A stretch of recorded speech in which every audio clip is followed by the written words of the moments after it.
स्वर्ग में विराजमान परमेश्वर यीशु मसीहा के पवित्र नाम में मेरे प्रिय भाई बहनों को अभिवादन और सलाम। हमारे संसार की ज़िंदगी में हम अक्सर एक बड़ी कामना के साथ जीते हैं या चाहते हैं कि मेरी और आपकी ज़िंदगी में एक चमत्कार, एक अद्भुत कार्य हम देखें और हम चाहते भी हैं, लेकिन हमारी ख्वाहिश कई बार अधूरी रहती है, अक्सर अधूरी रहती है। उसका कारण हमारे पास कई बार नहीं है। लेकिन एक बात आज हम आपके और मेरे दिल में मैं डालना चाहूँ कि कई बार परमेश्वर का कार्य हमारे ज़िंदगी में ना होने के कारण हमारी प्रवृत्ति है या रवैया है, हमारी रवैया को हमें बदलना है। पवित्र शास्त्र में मार्कुस रचित सुसमाचार 6वें अध्याय उसके 38 और 41-42 वचन को मैं पढ़ना चाहूँ। उसने उनसे कहा, जाकर देखो तुम्हारे पास कितनी रोटी है। उन्होंने मालूम करके कहा, 5 और 2 मछली भी। और उसने उन 5 रोटी और 2 मछली को लिया और स्वर्ग की ओर देखकर धन्यवाद किया और रोटी तोड़ तोड़ कर चेलों को देता गया कि वे लोगों को परोसे, और वे 2 मछली भी जब सब में बांट दी और सब खाकर तृप्त हो गए। पवित्र वचन के पढ़े जाना हमारे आशीष का कारण बने। प्रभु यीशु मसीह के सेवकाई के दौरान घटी हुई एक बड़ी घटना, जो हम चारों सुसमाचार में एकमात्र ऐसा चमत्कार है जो दर्ज किया गया है। कारण ये चमत्कार परमेश्वर के चेलों में उतने ही सामर्थ्य के साथ एक बड़े अनुभव, एक बड़ी रूपांतर, परिवर्तन लाने वाला एक चमत्कार था। यहाँ पर हम इस चमत्कार को हम जानते हैं और इसके बारे में मैं वर्णन नहीं करना चाहूँ। लगभग शाम के 3 बजे के करीब हो चुके हैं। चेले लोग थके हुए थे, इस कारण अब इस स्थान में आए जहाँ पर ये चमत्कार की घटना हुई, और वे लोग अब आराम करना या विश्राम करना चाहते हैं। स्वयं परमेश्वर ने उनसे विश्राम करने के लिए ही इस जगह पर ले आए थे। लेकिन विश्राम के बजाय यहाँ पर एक बड़ा समूह उनके सामने आकर प्रभु से वचन सुन रहे हैं। कई लोग चमत्कारों को पा रहे हैं, कई लोग अपने रोगों से चंगे पा रहे हैं। ऐसी एक परिस्थिति में चेलों के आग्रह प्रभु से किया कि इनको कुछ खिलाया जाए, और प्रभु ने उन्हें उत्तर दिया कि तुम इन्हें खिलाओ। और उसके उत्तर में ही वे लोग आक्रोश और काफ़ी असमंजस हो जाते हैं कि हम ऐसी परिस्थिति में क्या किया जाए। लगभग उनके लिए इतने लोगों को खिलाना एक असंभव कार्य था। लेकिन यहाँ पर परमेश्वर चाहते हैं कि हम और आप हमारी रवैया को, या चेले अपने रवैया को बदले। विषय बड़ा है, स्रोत कम है, लेकिन उस स्रोत के प्रति, अपने आप के प्रति का रवैया को बदले। हम अपने आप के प्रति रवैया बदले। कई बार हम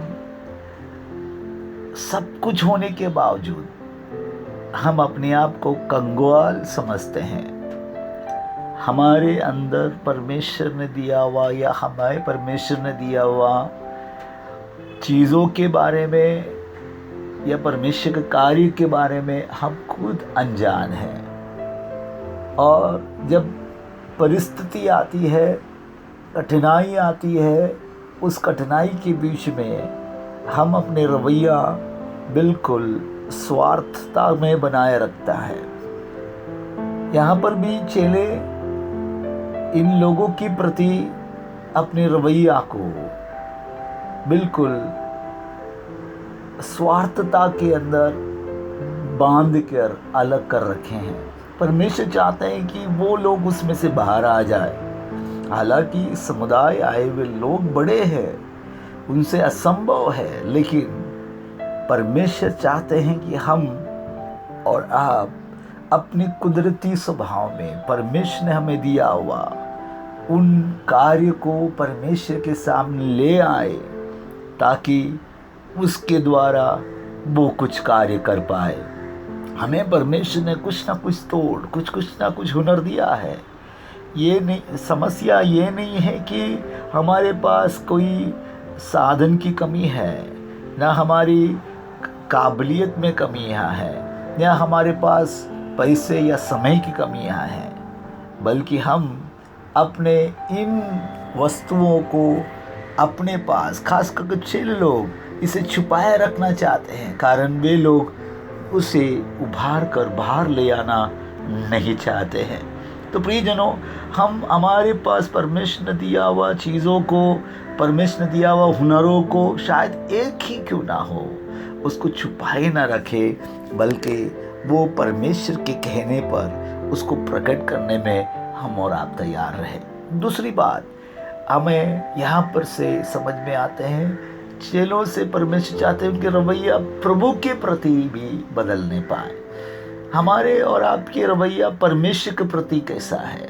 तो हमारे परमेश्वर के प्रति रवैया, यहाँ पर हम देखते हैं प्रभु यीशु मसीह उस लोगों पर दया कर कर उनसे बात किया। उनके मत्ती समाचार में कहते हैं कि उनको परमेश्वर ने चंगा किया। तो परमेश्वर यहाँ पर अद्भुत कार्य या जो वचन बांट रहे हैं, एक पेशेवर इंसान के तरीके से नहीं, बल्कि एक पिता या एक चरवाहा अपने भेड़ों के प्रति दया करते हुए वचन बांट रहे हैं। तो ये बात वो नहीं समझ पा रहे हैं कि परमेश्वर इस दया से उनसे बात कर रहे हैं या उन लोगों से बात कर रहा है।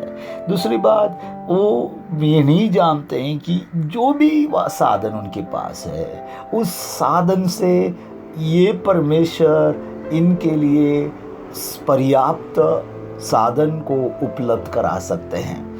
वे लोग ये समझने के लिए तैयार नहीं है कि वो अगर तैयार है अपने आप को समर्पण करने के लिए, तो वो समर्पण को परमेश्वर अपने हाथ में लेकर इन लोगों के लिए पर्याप्तता के साथ उनको साधन देने में वो सामर्थ्य है।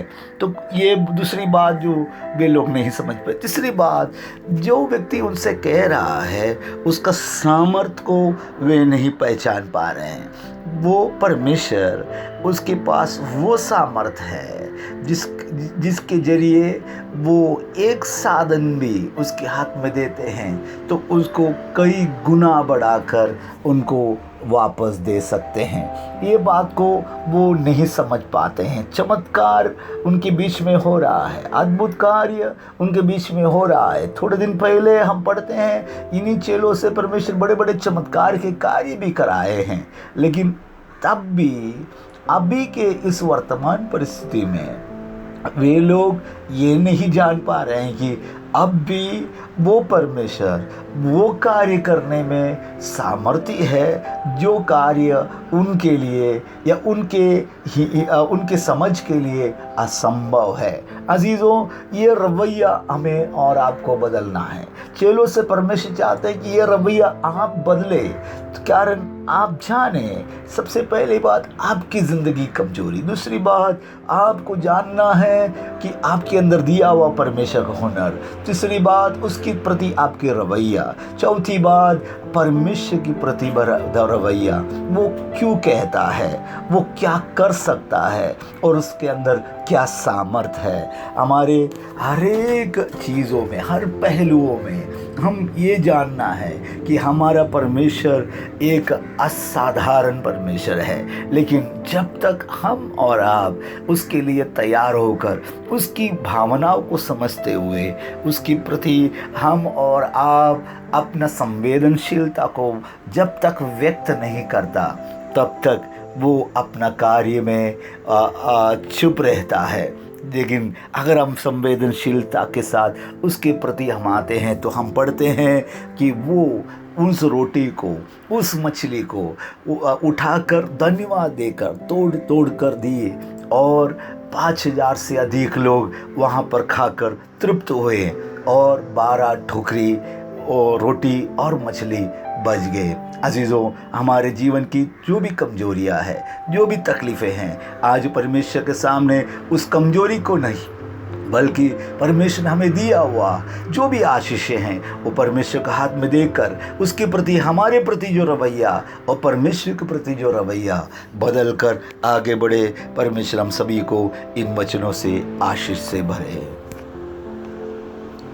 आमीन।